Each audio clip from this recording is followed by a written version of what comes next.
Times now has access exclusive details of the Comptroller and Auditor General report in the massive Commonwealth Games scam.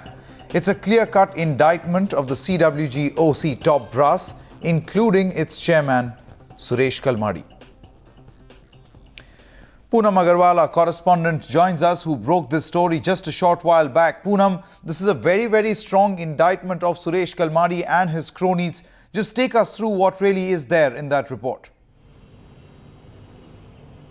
Well, the CAG report speaks about few things very clearly. The conclusion of the CAG report, which actually summarizes the entire irregularities that happen in the organizing committee, are actually being spoken in different points. The point which the CAG final report speaks about is what we have gathered from the sources, is that there was a purpose delay in giving away the contracts, because of which the company which got the contract reaped benefit out of it. In fact, it says that out of all the contracts, 450 contracts were given in the year 2010 itself, and only around 24 contracts were given before 2009, which clearly says that there was a purpose delay done by the organizing committee overall in giving away the contract, actually because of which the questions were also raised whether the Commonwealth Games will happen or not. Then the second important point which it speaks about, that there was an informal allocation of work tasks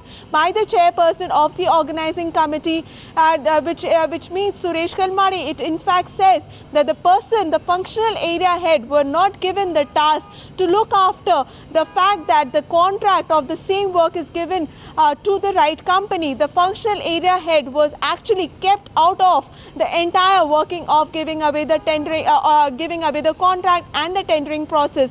In fact, the CAG gives an example of Queen's Beaton Relay, which happened in London. The CAG report speaks that the functional area head was not sent to London for who was the rightful person to be sent to London. Instead, T.S. Darbari, Sanjay Mahendru, people like him who were close to Suresh Kalmadi, were sent to London. The third point which it speaks about, the fact that the chairperson and the Secretary General of Organizing Committee never used to sign the crucial documents with dates, which actually the transparency in decision making was not there. It was not very much the fact that for how long the files were kept with these people are not clear. So this is one very crucial point that they have mentioned. The fourth point which they speaks about, that the chairperson actually overruled